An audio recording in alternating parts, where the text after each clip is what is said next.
개신교인 십자가가 언제 제일 많냐면 현관문에 제일 많아요. 맞아요. 나 오는 교회 다녀. 바깥에. 그러니까 난 안 보여. 그러니까 집안에 들어오면 여기는 구석구리 집안의 거룩함이라는 건 존재하지 않아. 정말 아무것도 없는 내 일상의 공간 안에서 신앙생활 조금 이렇게 뭉쳐들긴 합니다만 하나님에 대해서 내가 생각할 수 있는 게 아무것도 없어. 인간은 기본적으로 매개를 가져야 되는 본능을 가지고 있고 그 매개가 개신교에서는 다 없어졌다고 하지만 목회자가 남았잖아요. 목회자의 말이 남아. 비대면 온라인 예배하면 목사님 얼굴밖에 안 나오잖아요.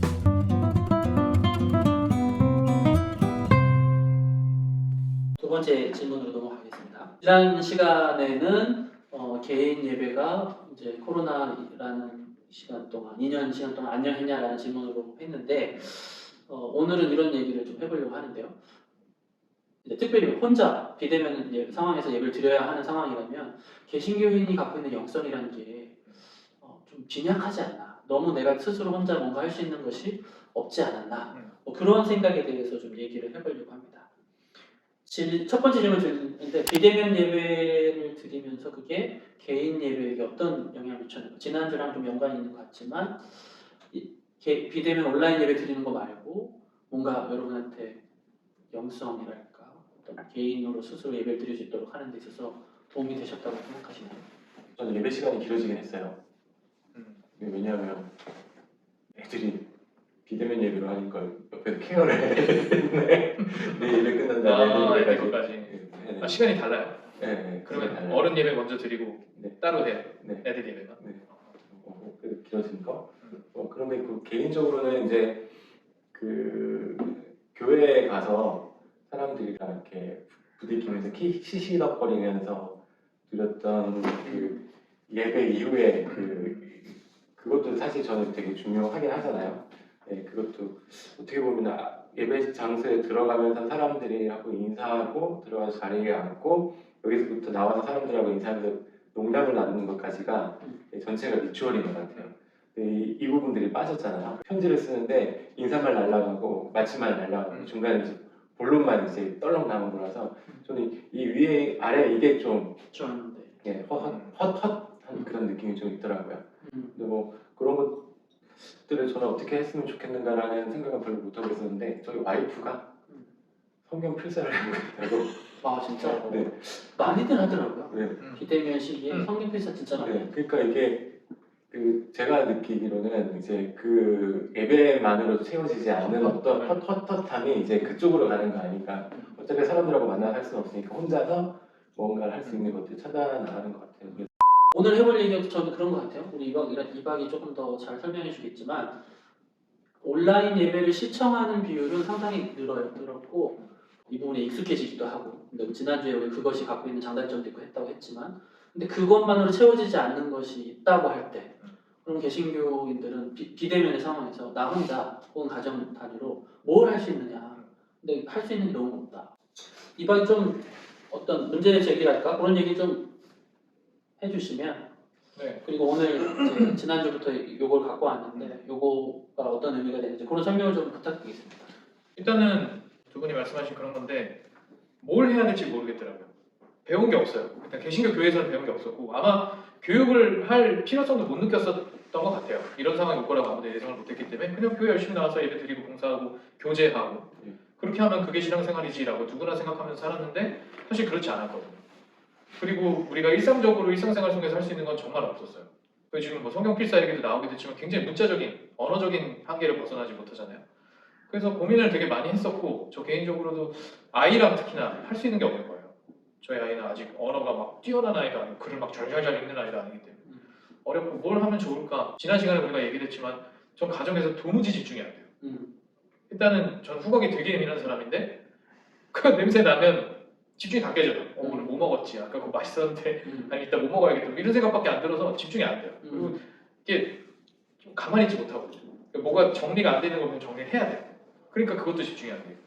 그래서 그런 고민들을 되게 많이 하다가 뭔가 좀 다른 공간이 필요하다라는 생각이 들어서 제가 2020년이죠. 가정 안에 성소를 만들자라는 제목의 글을 썼는데 그냥 그건 이제 어찌됐건 학문적 관점으로 글만 썼던 거예요. 근데 한 교회에서 이거 정말로 실현하고 싶다라고 하는 문의가 들어와서 이 홈 워십 테이블을 만든 거거든요. 홈 워십 테이블이라고 이름도 이제 그쪽에서 만들었어요. 넣다 뺐다 하는 게 아니라 그러니까 온라인 예배 드릴 때 그러는 게 아니라 내 공간 안에다 두는 거죠. 내 공간 안에 두고 뭔가 좀 다른 어떤 것을 실천할 수 있도록 만드는 거예요. 그러니까 예를 들어 이런 겁니다. 손박이랑 김박한테 제가 질문해 본 건데 집에 기독교적 상징이 있어요. 아니 대답을 질문이에요. 많이 있냐고. 없죠. 십자가 정도죠. 있어요. 저 우리 집에는 사람들이 걸어다녀요. 하나님의 형상. 그거 하면 이제 교회 달력. 교회 달력 정도. 네. 달력 정도. 개신교인 십자가가 어디 제일 많냐면 현관문에 제일 많아요. 맞아요. 네. 나 어느 교회 다녀요. 바깥에. 그러니까 난 안 보여요. 그러니까 집안에 들어오면 여기는 무소불위 집안의 거룩함이라는 건 존재하지 않는 거예요. 집은 정말 편안한 공간. 그냥 내가 푹 쉬는 공간. 그러니까 신앙인의 옷을 벗어버릴 수 있는 공간이 될 수밖에 없는 거죠. 그래서 T.S. 에리스 머런이라고 하는 사람이 우리는 신앙을 하루의 결에 대고 문지르는 법을 배워야 된다. 일상의 결에 대고 문지르는 법을 배워야 된다. 뭐 이런 일상 표현을 예배란 책. 맞아. 오늘이라는 예배라는 책에서 그런 표현을 썼는데 그건 코로나 전에 쓴 거거든요. 근데 저는 그 책을 보면서 우린 정말 그렇게 해본 적이 있을까? 라는 생각 되게 많이 했거든요. 정말 아무것도 없는 거예요. 내 일상의 공간 안에서 신앙생활 조금 이렇게 뭉쳐들긴 합니다만 하나님에 대해서 내가 생각할 수 있는 게 아무것도 없어요. 그럼 얘는 온라인 예배를 드릴 때 용도로 하는 게 아니라 어떤 아니에요. 공간은 네. 여기는 항상 네. 우리 가족의 예를 들어 거룩한 맞아요. 공간이다. 네. 그렇게 하기 위한 네. 용도. 사실 이거는 여러 가지 의미를 담아서 만든 거긴 해서 음. 이게 이제 교자상 한국의 교자상이에요. 아하, 그렇구나. 네, 그래서 네. 교자는 뭐 신분의 높낮임 없이 나이의 높낮임, 성별의 차이 없이 누구나 대접하고 교제하던 상이니까 우리 예배의 의미가 가장 잘 들어맞지 않을까라는 생각을 해서 교자상을 가지고 왔고 그리고 뭐 십자가나 초는 당연히 뭐 기독교에서 가장 중요한 상징인데 집안에 없으니까 그래서 저희는 이걸 어떻게 사용을 했냐면 집안에 한 곳에 놓고요 아이가 초를 켜게 했어요. 그리고 아이가 초를 끄게 했어요.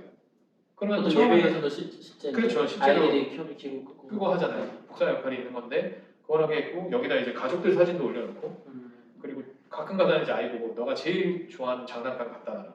하나님한테 드리고 기도하자. 뭐 이런 식으로 해서 다양하게 좀 기도를 해보고 그런 식으로 써봤는데 확실히 좀 그냥 모니터를 보면서 예배를 드리는 것보다는 좀 다르다? 여기다가 휴대폰을 이렇게 올려놓고 예배를 드리면 저는 그렇게 해도 쓰라고 말씀을 드렸었고요. 휴대폰을 올려놓으라고 하는 건 뭐 그것도 있지만 요즘 사진이 다 휴대폰 안에 있잖아요.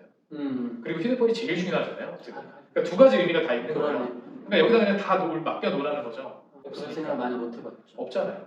일단 제가 이걸 보면서 뭐 이렇게 미적으로도 이제 아름답고 요거 하나 있는 것만으로도 이제 분위기라든가 이런 것들을 근데 약간 홈쇼핑 2만부터8만 제가 옛날에 그 에베소에 갔었어요. 그 필드 트립으로 그러니까 뭐 이렇게 지저스 무브먼트 쪽에서 이렇게 막 고고학 연구하고 하잖아요. 근데 그런 팀에 이제 쫓아가서 그냥 배운 거죠. 배우러 갔는데 당시에 이제 고린도나 에베소나 이쪽에 로마 신을 이제 숭배하던 그런 쪽의 신정 규모는 뭐 어마어마하게 크고 거기서 이제 교수님 설명하는 거 월터스가 설명하는 거 이쪽에는 성가대가 있을 거고 여기 가운데 누이가 있을 거고 깃발이 쭈르륵 섰을 거고 황바라가 있었을 거고 뭐 어떤 모습도 상상하든 우리가 생각하는 것만큼 이단이 이단 같지 않고 훨씬 멋있는 시민정부보다 더 좋았을 거다 매혹적일 거다 라고 해놓고 그러니까 마치 이제 무슨 오페라 공연을 보듯이 그러니까 굉장히 도치가 되고 사회적으로도 신분도 좋고 근데 그걸 다 보고 나서 이제 그 유대인들이 살았던 집의 터라고 하는 데를 보여주는 거죠. 근데 거기는 이제 그 당시 교회가 없었으니까 가정에 예배당을 둘 수밖에 없었잖아요. 그렇죠. 그래서 그 이제 그 가장 동쪽에다가 그 알터를 만드는데 그 구조가 되게 조그매요. 집이 조그만데 거기에 이렇게 요 자리가 알터가 놓였을 거라고 추정되는 자리라고 얘기를 해줘요. 근데 실제로 가보면 남은 건 돌밖에 없지만 굉장히 작은 집 안에 어쨌든 그 공간에 이제 예배당이 있으니까 초기 기독교의 교회라는 건 어쨌든 가정에서 예배를 드리는 그렇죠. 거였겠네 하는 그래서 뭐 1세기 예배 이야기 뭐 이런 것도 있긴 하겠지만 그런 생각을 먼저 떠올리게 됐어요. 그래서 그런 문화가 뭐 외국에도 사실은 있기도 그렇죠. 하고 외국에 많이 있어요. 네, 한국에는 많이 없었던 것 같아요. 제가 지난주에 말씀드린 그 논문에 마지막에 종교 상징 얘기가 나와요. 그래서 관계 욕구를 풀어야 되는데 관계 욕구를 대상이 지금 없잖아요. 외부 대상이 없잖아요. 목회자도 못 만나, 교인들도 못 만나, 교제도 안 돼. 그래서 종교적 상징이 관계적 대상화에 대체물이 될 수 있다라는 이론이 나오더라고요. 왜냐하면 얘를 대상화해서 우리가 어떠한 관계 욕구를 얘한테 퍼부어도 음. 얘는 상처받지 않잖아요. 이 존재는. 예를 들어 내가 사람이고 교제를 하다가 이 사람이 지나치게 접근을 한다든가 지나치게 냉정하다든가 하면 그 관계 안에 상처들이 생기는데 종교 상징론은 그런 게 없다라는 거죠. 그렇죠. 그래서 굳이 이게 아니더라도 음. 지금처럼 이게 종교적 관계가 막 뒤틀려져 있는 이런 상황에 상징물이라고 하는 것에 내 어떤 종교적 관점을 쏟아놓을 수 있는 그런 역할도 충분히 그런 기능들이 있다라고 하는 부분에도 저는 좋은 얘기는 우리가 그랬어요. 조금 했고 이제 조금 비판적인 얘기를 좀 해보자면 개신교에서는 이제 성물에 대한 이콘이라든가 그런 것들이 하나님과 직접 이렇게 좀 교제하고 하는 그런 것들을 방해한다 해가지고 많이 없앴잖아요. 성상 파괴 운동이랄까. 사실 그게 맞는 신앙인데 그 인간은 기본적으로 매개를 가져야 되는 본능을 가지고 있고 그 매개가 개신교에서는 다 없어졌다고 하지만 목회자가 남았잖아요. 그렇지. 목회자의 말이 남아. 그러니까 없는 거라고 생각하면 안 돼요. 오히려 목회자의 권한이 강화된 거죠. 비대면 온라인 예배하면 목사님 얼굴밖에 안 나온다니까. 주로 남성이고 주로 나이가 많으신 분들이 많다 보니까 그 진입 장벽이 오히려 요즘 시대에 이런 뭐 세대나 연령이나 젠더나 이런 부분에서는 그게 장벽이 될 수도 있을 것 같아요. 당연히 그렇죠. 네. 제 딸이 모든 물건을 제자리에 놔두지 못하는 타입이거든요. 네, 저게 저 모양으로 준비되어 있는 게 과연 하루에 몇 분일 것이냐. 네. 그러니까 네. 어떻게 생각하면 이런 거는 하나님을 위한 만남의 장소니까 이거라도 그러면 냅둬야 된다라고 하는 교육의 어떤 툴이 되는 수도 있지 않을까요? 그게 굳이 이게 아니어도 상관은 없고 뭐 저 다양한 시도를 해봤거든요. 묵주도 만들어보고 근데 전 묵주도 되게 좋았어요. 아이 아까 얘기했는데 아이들 기도할 때 집중 진짜 못하잖아요. 자기가 만든 묵주 들고 기도하면 집중해요. 말을 돌리는 거죠. 요즘에 유행하는 게 이제 걸으면서 걷는 거, 걷는 네. 기도도 많이 하고 있고 그렇게 막 십자가 손에 딱 쥐어가지고 그 기도 십자가 맞아요. 그런 것도 하는 것 같고 그런 부분들이 좀 많이 뭐랄까 많이 소개되고 하면 좋은데 되게 빈약하다. 우리 주제가 그거였잖아요. 네, 맞아요. 그래서 쉽지 않죠. 아까 후각이 되게 예민하셨다고 했는데 소개하는 그 영상 보니까 쫙 이렇게 촛불을 켜기 위해서 이렇게 또 라이터보다는 그렇죠. 성냥개로 해야 성공하시나. 그리고 이거는 또 뭐 이렇게 교회에서 주문하신 경우에는 제가 그 교회 교인분들은 같은 향을 쓰게 해드리거든요. 그러니까 이걸 향초로 바꾸는 거예요. 그러면 공동체성이 느껴지잖아요. 네. 그러니까 그 교회에서 만약에 나중에 그러니까 중간에 잠깐 풀렸잖아요. 그때 그 교회에 같은 초를 켜놓으면 그 기억이 남잖아요. 그럼 내가 집에서 온라인 예배를 드릴 때 같은 향을 맡으면 내가 거기 같은 기억이 난다고요. 그런 거 되게 중요해요. 그 향이 진짜 중요하거든요. 인간이 뇌를 가장 자극을 많이 하니까. 그렇죠. 확실히 요즘에는 시대가 바뀌고 다양한 영성에 대한 니드가 높아지고 있다. 그런 생각이 좀 들고 그래서 우리가 개인 영성 비대면 온라인 예배가 지난 시간에 장단점도 있고 어려움도 있고 분투중에 했다고 했다면 오늘은 이런 얘기 가운데서 개인 영성을 이렇게 좀 오감을 활용해서 다양한 몸을 써서 선택, 그런 것들이 할 필요가 있고 특별히 우리 집안에 예를 들어 거룩한 공간을 꾸미거나 할 그런 노력을 하기 위한 어떤 얘기들. 향을 이용하는 건 정말 좋은 아이디어인 것 같아요. 네. 정 안 되면 교회 향을 다운이 향으로. 하면 되잖아. 하면 되잖아. 그러고 또 실제 꽃향기보다 더 좋아한다. 좋긴 좋아요. 지하철 탔는데 옆에 사람 지나가는데 여기가 교회인가 이렇게. 좋은 거죠. 네, 좋아. 향은 진짜 지금 좋은 다운이 지금 광고하시는 건가요? 다운이가 상표구나.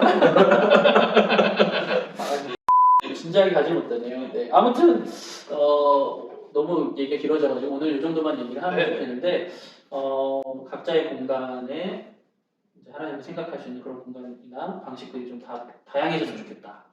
그런 생각들 그렇게 마무리를 하고 싶고 오늘 얘기를 마치겠습니다. 수고하셨습니다. 고생하셨습니다.